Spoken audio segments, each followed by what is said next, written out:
Good morning, guys. It is about like 4 a.m. right now, and I'm awake. I am leaving for safari this morning.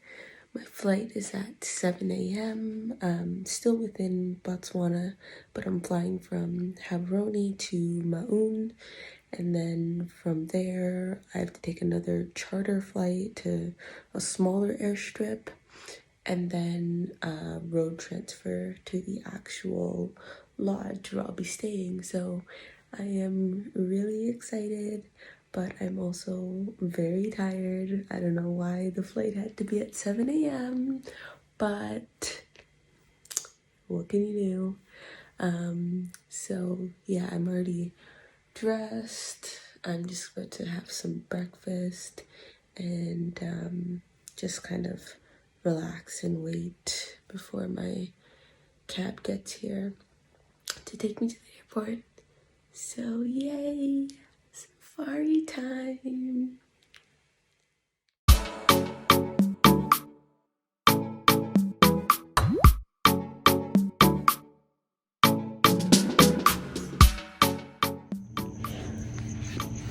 So I got through check-in. It's about 5:45.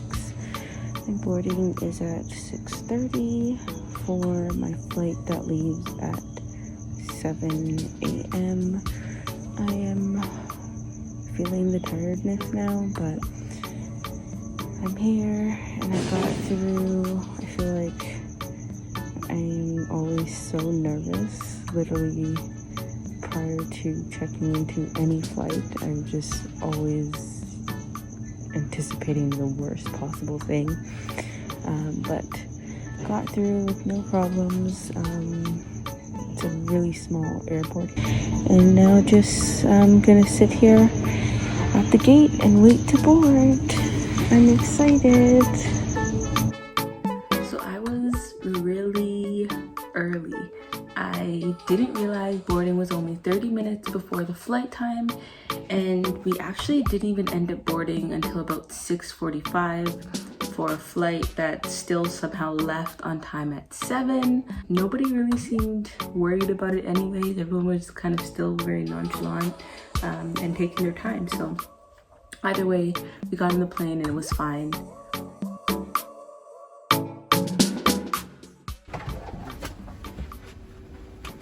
Hello, ma'am. Sir, are you filming? Please stop that. Okay. Please stop that.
Just landed in Maun and... Sorry?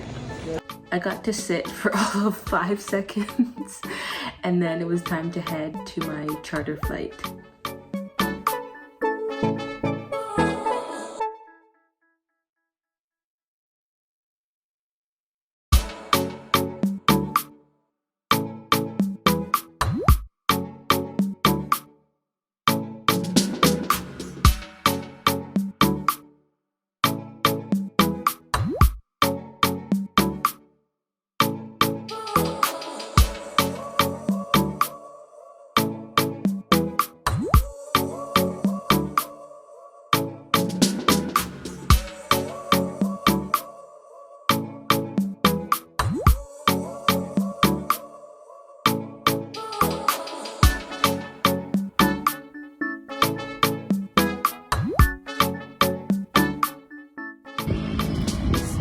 currently at the Marine Airport now at my charter flight, waiting for a freight run.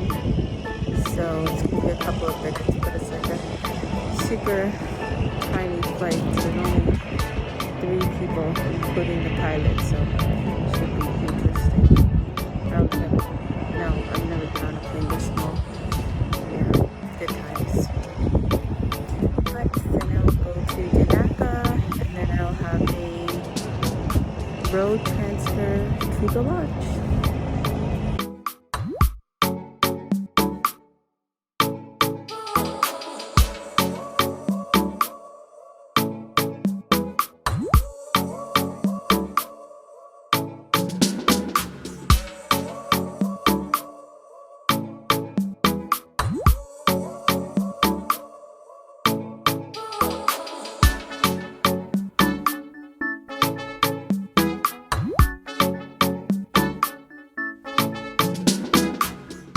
It was kind of surreal to be able to actually see where the plane was going, like straight ahead of me. Past I've only really been able to see from the side windows.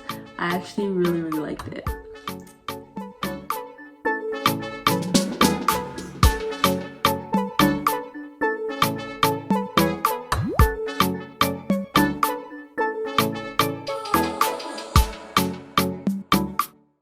And the views were just amazing. We didn't fly as high as we normally would in a big commercial flight, so the views were just that much more clear and amazing. The views are definitely always my favorite part of flying.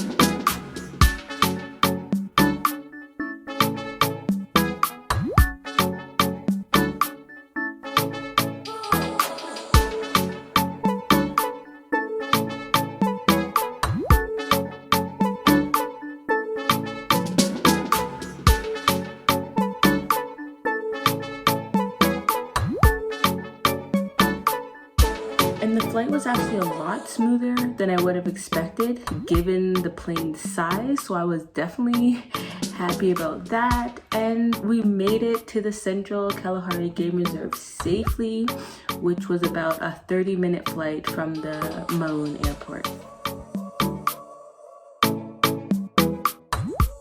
And then it was about a 20-minute drive from the airstrip to the Dinaka Safari Lodge.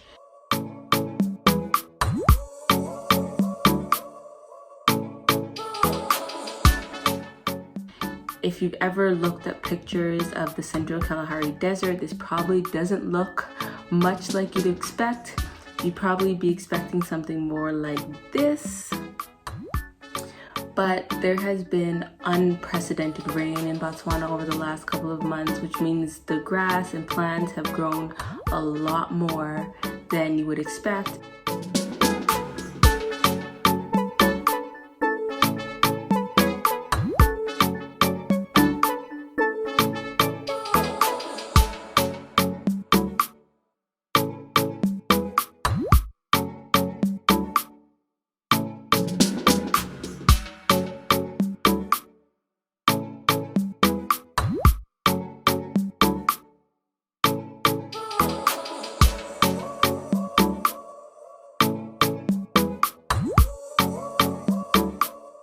The drive was so beautiful. It honestly felt like I was watching a nature documentary or something, like so surreal to be seeing it all firsthand. Probably like the bluest and clearest sky I have ever seen.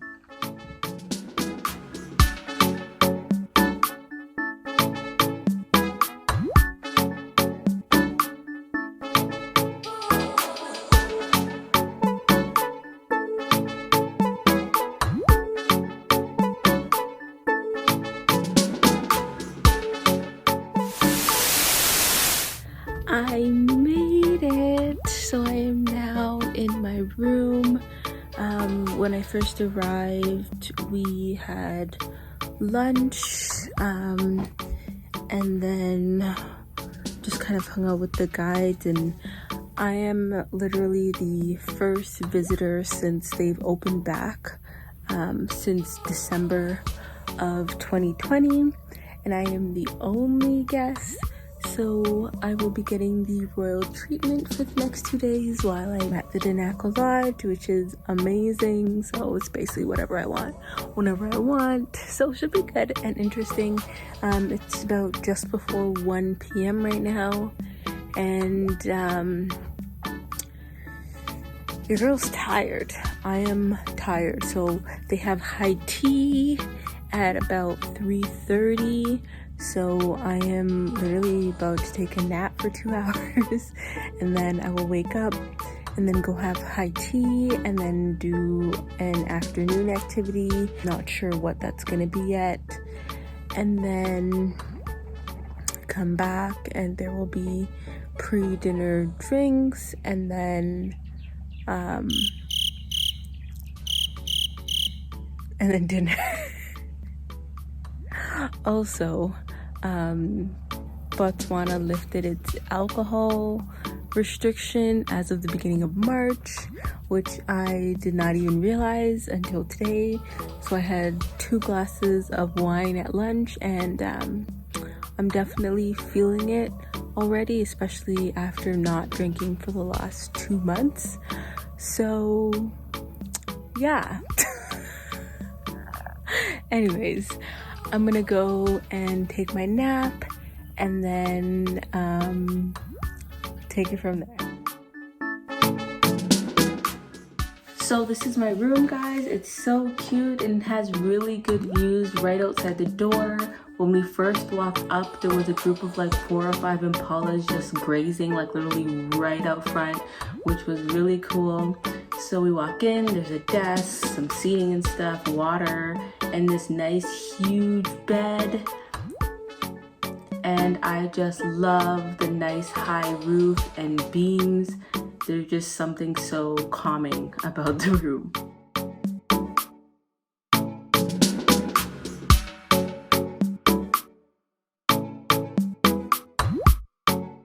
And then the washroom and a nice open shower, but then even better was this outdoor shower. I was very, very comfortable here. Oh, that nap was so needed. I feel a lot better. And now it's time for high tea. So let's go.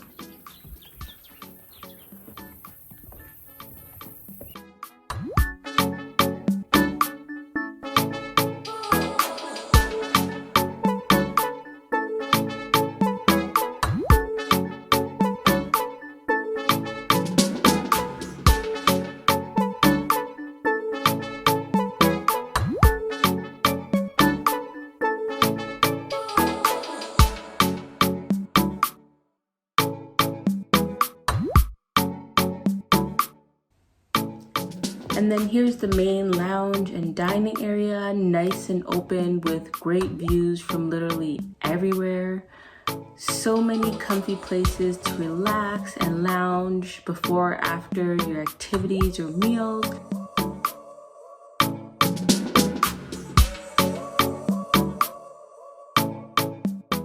And then, of course, the pool area. I will definitely be back here.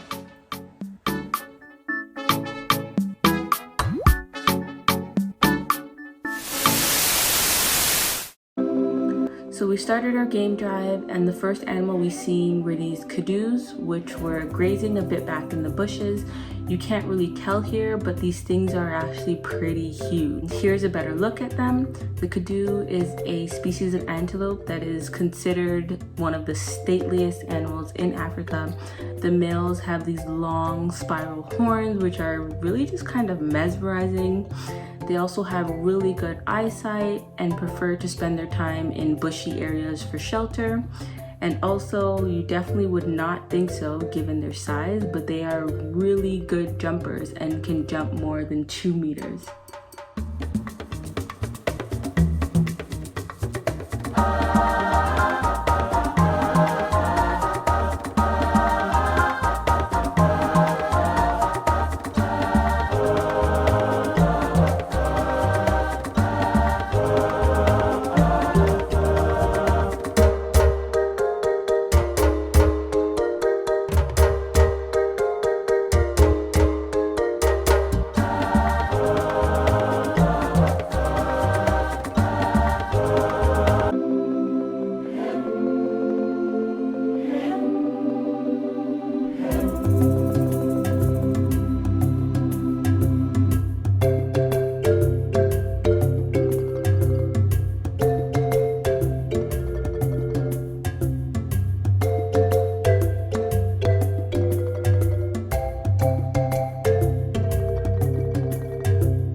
And then, not even 15 minutes into the drive, we spot a male lion off in the distance, just resting, chilling under a tree. Like, what luck. So we pulled up closely, but still left a safe distance between the Jeep and the lion. Based on the length and color of its mane, my guide said that this lion was probably about 6 or 7 years old, which is really a prime age for a male lion. On average, lions can live to about 20 years old, but that is extremely rare for a male because as they age, it's harder for them to defend their territory and fight off younger males. I just could not believe that I was so close to a lion. I wasn't expecting it, and even though my heart was like pounding, it was so exciting. You can see that the lion was breathing pretty heavily, and that's really just because they pant as a way to allow the cool air into their bodies, and it was a pretty hot day.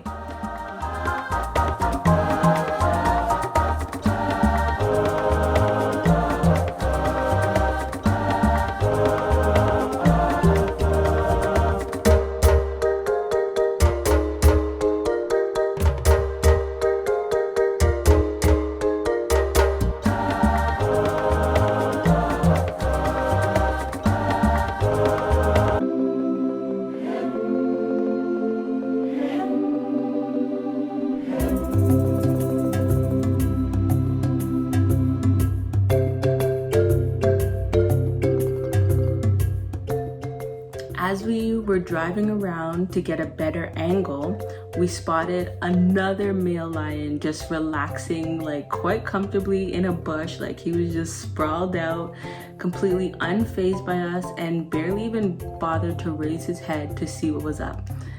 This male lion had a much fuller mane, which was blacker in color around the edges, so this one was a bit older than the first one we seen.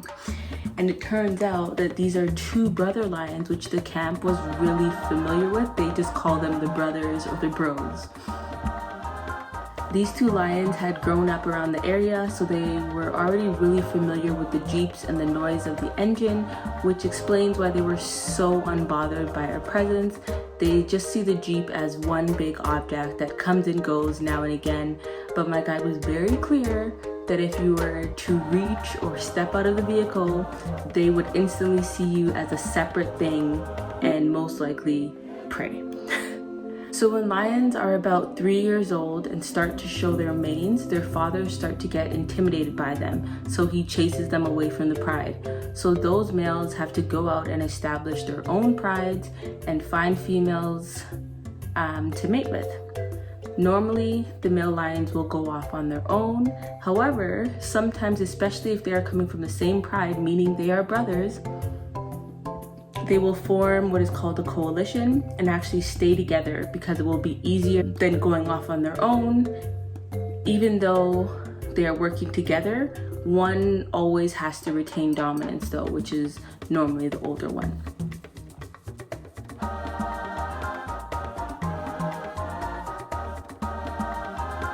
When lions yawn, they are actually more active, the opposite of humans who are usually tired when they yawn. So when you see that, they might be getting ready to stand, stretch, or change positions. Lions sleep during the day and are more active at night, mainly because of their high body temperatures. They try to avoid too much activity during the hottest hours of the day, so that's when they sleep. And once the sun goes down, they become much more active and are on the prowl. And also, the darkness of the night gives them good cover to sneak up on their sleeping prey.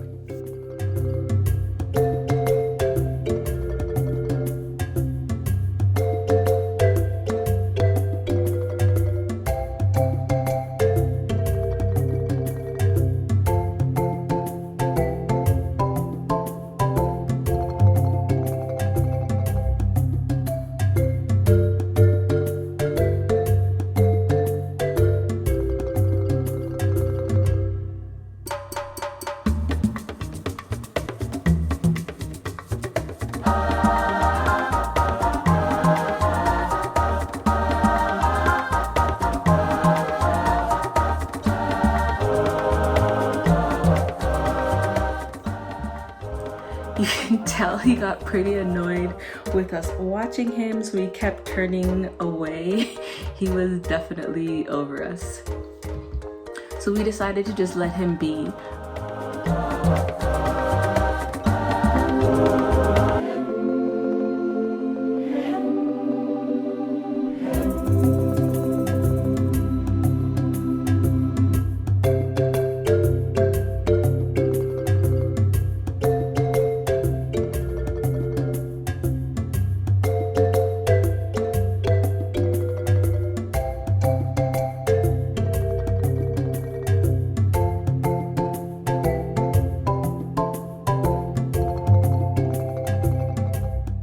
But as we were driving off, we seen a tony eagle, which is a type of birds of prey, like a vulture, and it was just perched on the top of a tree, and the guide seen it previously circling the area, which meant there was likely a carcass nearby.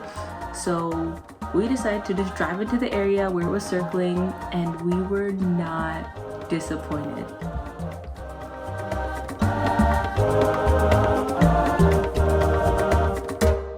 We came across a pool of blood, droppings, and literally just a tail. The blood was pretty fresh, so we knew that this was a pretty recent kill. Just based on the tail, my guide was able to identify it as an oryx, which is another species of antelope. They have these distinctive, long, straight horns, which they will use to fight back if they catch a predator head on. But they also have this beautiful brown coat with these distinctive white and black stripes. And also, both the males and the females have horns.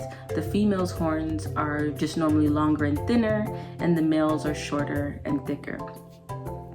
So it turns out the lions chewed the tail off because they just don't like it. They'll just leave it behind for the hyenas or the jackals.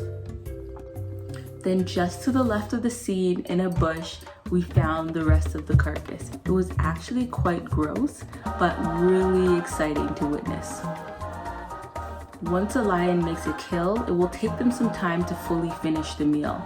They only eat about 5 to 7 kg at a time, so they try to hide their kill and will stay close to it, basically on watch to prevent any other animals getting it until they're ready to go eat again. And also keep some distance to avoid the flies that are attracted to the dead carcass because they really irritate them. Also, by hiding it in the shade, the lions can stay cool while they eat during the daylight when the sun is like really beating down. And now the scene made a lot more sense. The two lions had just finished feeding, and while the older one was trying to take a nap and rest after his meal, the younger lion was basically on watch. So we left the lions and decided to continue our drive. Not much later, we came across some kori busters, which is actually the national bird of Botswana. It is the heaviest bird in the world that can fly. It used to be a very prestigious bird, also known as the chief's bird, because it was illegal to be hunted or eaten by anyone else except the chief. But now they are protected and no longer hunted or eaten.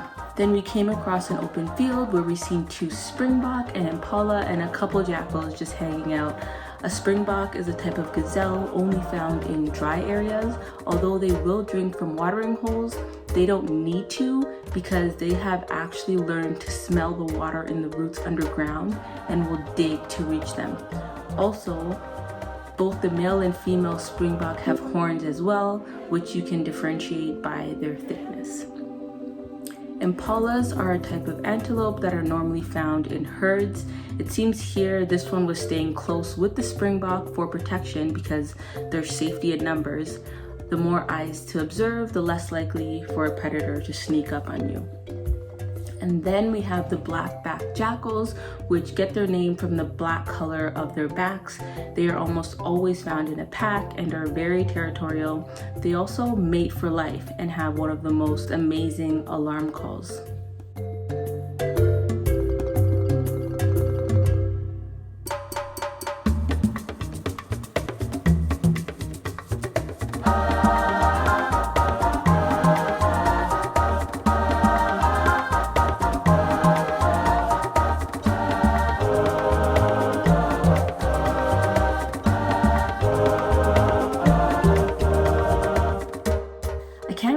What this bush was called, but it was covered in spikes, kind of like a porcupine, which are meant to protect it from being eaten. And giraffes are one of the only animals that can actually eat them because their long tongues are able to get around the spikes. We then came across this blue wildebeest, also known as a gnu. It has this gland underneath its eye, which actually makes it look like it has 4 eyes, but it's used as a way to leave its scent around its territory. These wildebeest are extremely territorial. They only allow like impalas or female gnus into their territory. If a male comes onto its territory, it's basically on sight.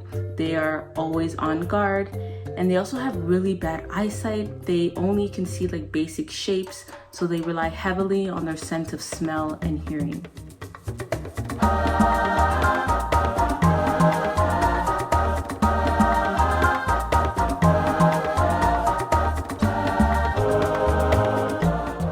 Then we came across a herd of impalas grazing in the distance. As I mentioned, you will almost always normally find them in a large group. This herd was made up of 1 male and a few females. Between March and April is mating season, and a male will mate with upwards of like 30 females. So he was probably just now in the process of attracting more females to join his herd. Impalas are pregnant for about 6 months and only give birth once per year. So when like October or November rolls around, there are just so many little baby impalas running around. And these babies have to be up and running within like just a few minutes to keep up with the herd, or they're just gonna get eaten.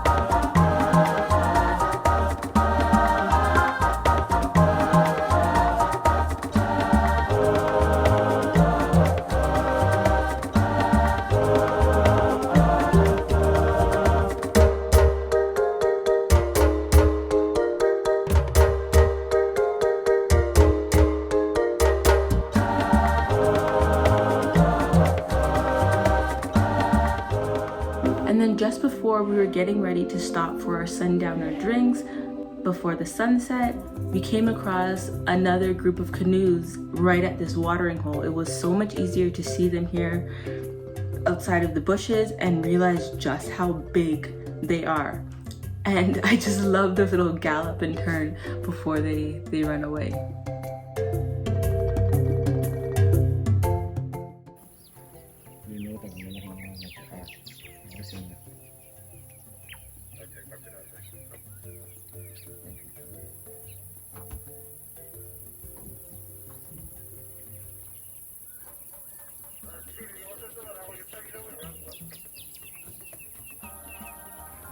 Then we stopped and caught the most amazing sunset I have ever witnessed. It was just so calming and relaxing to just be out there sipping some wine, taking in the animals around and the birds chirping. It just didn't even feel real.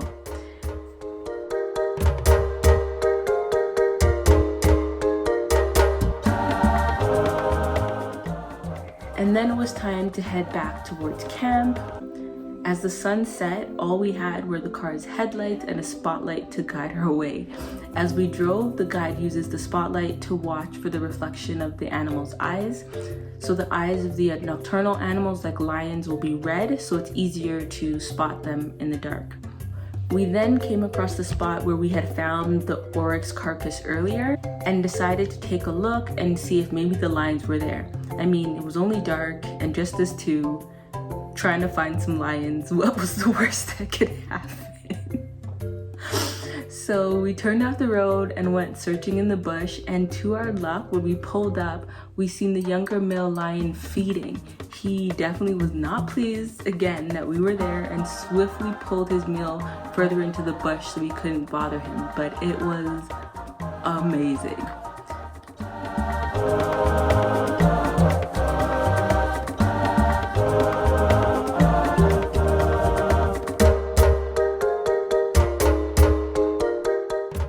So we decided to leave him be, let him have his dinner, and just as we were heading back to the main road, we see his brother coming our way, clearly on his way to go and have some dinner as well.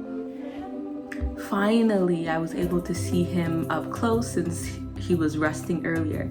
It was so evident that he was much bigger than his brother, and his mane was a lot fuller with more black around the ends. He still seemed pretty unbothered with us, more annoyed that we were blocking his path to dinner probably, but just look at him go.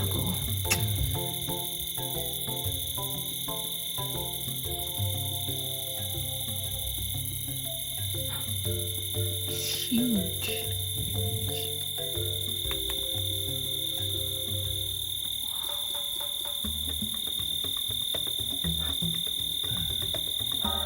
And then we continued on. I think one of the craziest things for me is just like how the guides knew where they were going. So often we'd just be driving down the road and they just turn off to what they said was another road, but it just looks like more grass. And then other times we're literally just driving through the grass and bushes, making our own path. Me personally, horrible with directions. Like as soon as we leave the camp and make the first turn, I would have no idea where I was going. So their sense of direction is truly amazing. After arriving back at camp, we had some drinks by the fire before having dinner. For dinner, we had this like cream of broccoli soup, which I actually surprisingly enjoyed for someone who is not a fan of broccoli. And then we had pork chop with some veggies and a chocolate tart for dessert as well, which was amazing. At the end of the night, your guide will always escort you to your room. Reason being is the camp is completely open, so the animals roam free, and in this camp it is also quite dark. So once the sun fully sets, the lions often pass through the camp as well. So you definitely would not want to be walking back to your room alone and come across a lion. I know personally I definitely would not make it. I always say if I was ever in that type of situation, I would just have to accept my fate and that it's just my time to go. Hey, so it's about 11:30 p.m. I just got back to my room and had a shower and I'm about to head to bed, but I honestly had the most amazing first day here, and then we went on an afternoon game drive and it was so amazing. Literally not even 10 minutes into the drive, we spotted a male lion just chilling on the side of the road, and from there it escalated to these two brother lions that the camp was familiar with. So we found the other brother and then also found a recent kill that the lions had made like very recently and actually went and found the kill and seen it. It was like an oryx, which is just this huge this huge type of like antelope. I don't even know, but it was so wild. It was so crazy. So that was a wild experience. And then we kind of just drove around further, seen a ton of different species of antelopes, seen zebras, a number of different birds, and it was crazy. And then we stopped and had drinks, which was great. And then on the way back, we stopped to check in on the lions again. So they weren't on, well, at least at first, they weren't on the road. And the guide was like, oh, do you want to go? We should go check like the kill if you want to. And I was like, hell, fuck it. Yeah, let's go see. So again, through this like random side, like we literally drove through the bushes. And when we got to the kill, one of the lions, the younger lion, was there and it was eating, and so that was just amazing to see. And then we seen it, and it was like previous to before, I was like really annoyed that we were like watching it, and it pulled the oryx further into the bush so we couldn't see it eating, but we seen it happening. And oh my gosh, it was crazy. Then we were leaving, and as we were leaving, we seen the older brother of the lion, and it was just kind of walking on the streets. It looked like it was about to go meet up with his brother and eat as well. So I got to see that one up close as well. So it was a really exciting first day. Like, I feel like regardless of what else happens, like I feel good. Like, if I see nothing else, I feel like all of this was worth it. I seen them up close, personal. Like, I feel like me and these lions were friends. Like, we were just that close. So it was terrifying, but also so exhilarating. It was honestly amazing. So it's about 11:30 p.m. now. I am going to wake up at 6 tomorrow, have breakfast, and then we're going to go on a morning drive, and we're going to go to more of the northern part of the Kalahari. So from there, we should see giraffes. There's actually a couple of rhinos there as well. Obviously a lot more of impalas, and we'll see if there's lions and all of the other species out there. So I am super excited. I don't even know. I'm so excited. So I'm about to go to bed and try to get some sleep so I'm not exhausted in the morning. But yeah, I told them the priority is I need to see some giraffes. So if you know, I am obsessed with giraffes. So we need to see some giraffes. So it should be great. And yeah, I'm looking forward to tomorrow morning. Yes. Night. After dinner, I had drinks with the guide and with my guide and one of the other workers here, and yeah, it was actually really, really good. They were just telling me stories about their experiences working at the safari, and just encountering like different animals and like the crazy experiences, and talking a lot about the Delta, which I'm going to next in 2 days, and just kind of their experiences there, because again, like everything that I've heard so far is just that it's like just a completely different experience, and in comparison to here in the Kalahari, it's just like the complete opposite. So I think it was really good of me.